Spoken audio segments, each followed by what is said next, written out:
Welcome back to Zeekism. In this episode, or in this video, episode, what am I like? We're going to be talking about sort of comedies in general, actually. And I made a video about The Naked Gun yesterday, which was a little bit negative, was a little on the negative side. And I actually want this channel to not be just somewhere where I have rants online and sort of moan about the state of films and TV and stuff like that, because there's so many people online that do that, and I think they're honestly quite unobjective a lot of the time, and I don't want to branch myself in with that. They're just like, I've got an opinion and I want to rant about it online. I actually want to plead for objectivity, and not everything's beyond criticism, not everything's beyond reproach. If a film's bad, a film is bad, but there will be objectivity in that, in terms of everyone's got an opinion, and some things that I like you don't like, and you don't like I like, exactly, and vice versa.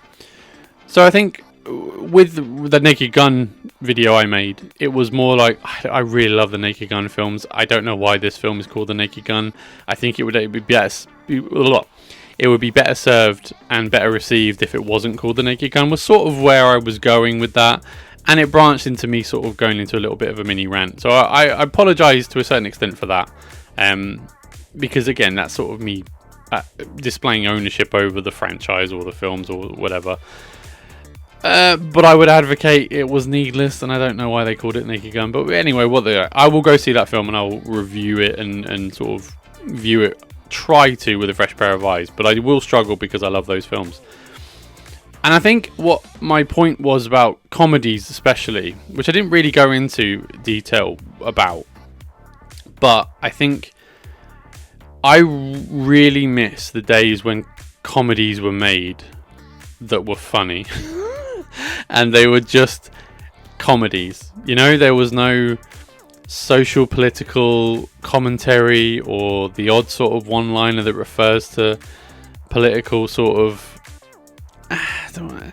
one-sided political commentary. That's sort of my point. I miss the days when comedies were just made that were funny.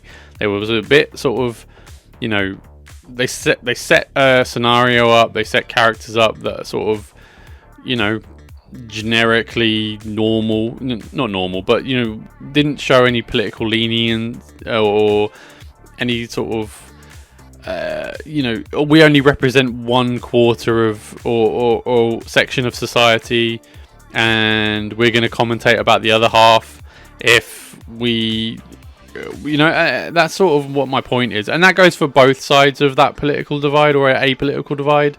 So I'm not generalizing, my point is it's a bit wearing, especially in the comedic side. Everything seemingly, me being general now, everything's made seemingly has a political leaning or a message or a something to say, and it's every genre. It's comedy, it's sci-fi, it's dramas especially, but it's documentaries. Everyone has a certain agenda to put out into the world regardless, and I missed the time when entertainment was entertainment.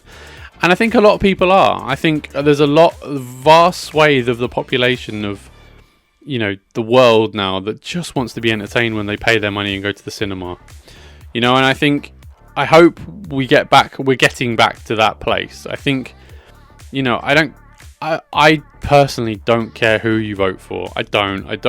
Honestly, I couldn't think of anything less interesting, in my opinion, than politics. I don't care. But when I go to the cinema, I just want to be entertained.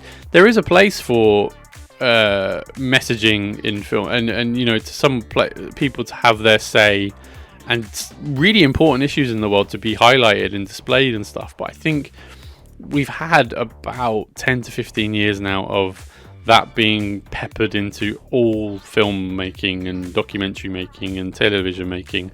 And so that's, in a roundabout way, is dovetailing to my sort of comment about comedies. And I want to be entertained, especially I want to laugh when I go to the cinema to watch a comedy. And so, lo and behold, we have the saviour of comedy returning to the big screen. I hope it's the big screen. Mel Brooks announces Spaceballs 2. I love the original Spaceballs. I really do. And I think this film... I don't want to say it was seminal, but it was definitely an important film when I was growing up to watch. Yeah, I love the original Spaceballs. I love Mel Brooks in general. If you're asking my favourite, personally, it is going to be either Blazing Saddles, Young Frankenstein, or Robin Hood Men in Tights was the one I remember watching first. And then, you know, found Mel Brooks after that. I love the producers as well. Actually, I'll shout out the producers. I love the producers. Dracula Dead and Loving It, which I know is like his most panned film, and you seemingly can't find it anywhere on UK streaming. But Dracula Dead and Loving It is brilliant as well. Leslie Nielsen, love him. Which circles back to Naked Gun. There you go. There's a link. So this hilarious opening where we've since the Star Wars trilogy, we've had the prequels, we've had the sequels, we've had the sequel to the prequel, we've had the prequel to the sequel, countless TV spin-offs, a movie spin-off of the TV spin-off, which is both a prequel and a sequel, not to mention 2 Dunes, 7 Jurassic Park, which is insane, 7 Jurassic Parks, 2 Avatars plus 3, I mean this is genius marketing, 2 Avatars plus 3 upcoming Avatars, 36 MCU films with 2 different Robert Downey Jr.'s, DCU attempt number 1, DCU attempt number 2, animated Lion King, live action animated Lion King. I mean, this is what Mel Brooks does. He is a brilliant sort of comedic satirist. He goes into the Harry Potter films, he goes into the Alien films and the Prometheus films. Less said about them, the better. Which is kind of an Alien movie, yes, of course. 4 Beatles movies and Oppenheimer. But in 38 years, there's only... I mean, this is funny. This is an actual joke written. There's only been one Spaceballs until now. And then you get Mel himself. Look at him. Bless him. Coming on screen to say he's announced Spaceballs, the sequel, only in theatres. There you go. I was glad. Okay, I didn't know that, but that's great. There's Dark Helmet. Schwartz awakens in 2020. That's a funny joke as well. Mel Brooks is a brilliant joke writer. Now, pause for thought, because he's not written this film, apparently. Apparently he hasn't written this film, and I hope he's behind the director's chair, because the writer of this film, I believe, or at least in part the writing, is believed to be Josh Gad.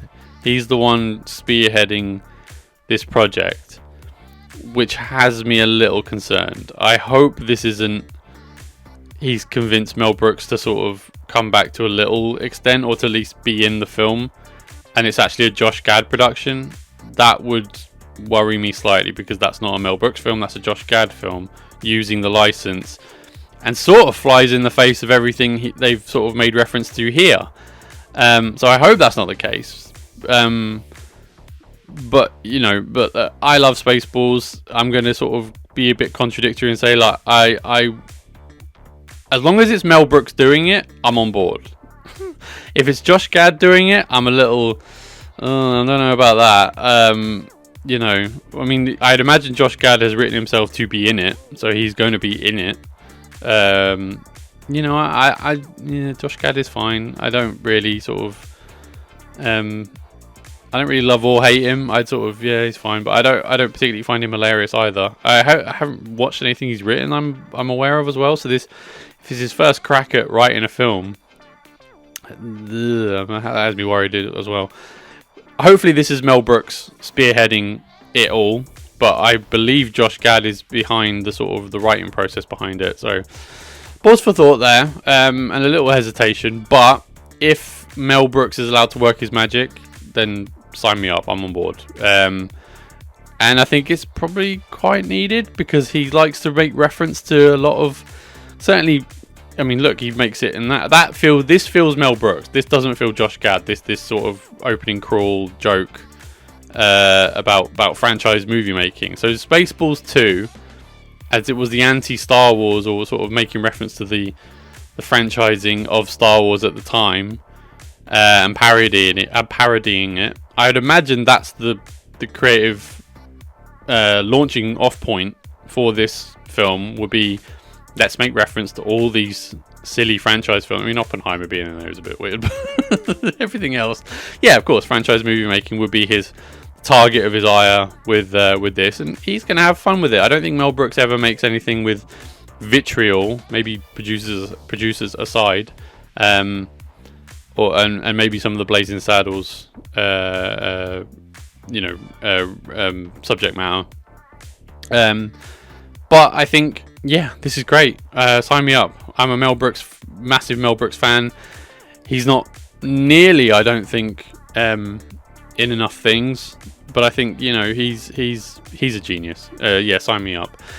Anyway, mini rant over in the sort of long-winded way of getting around to Spaceballs. But I think I want comedies to be funny again, and Mel Brooks is someone who delivers funny comedies for me. So yeah, I'm on board. I'm in. Let's hope Mel Brooks is working and not Josh Gad. There's me being a little bit negative. Let me know what you think. Are you looking forward to this? Are you not looking forward to this? Have you ever seen Spaceballs? If you haven't, I recommend you do. Especially if you're a Star Wars fan, I think it's pretty funny and referential. Let me know what you think in the comments. Please drop me a subscribe and a like if possible. That always helps the channel. And I'll see you next time. Thank you. Bye bye.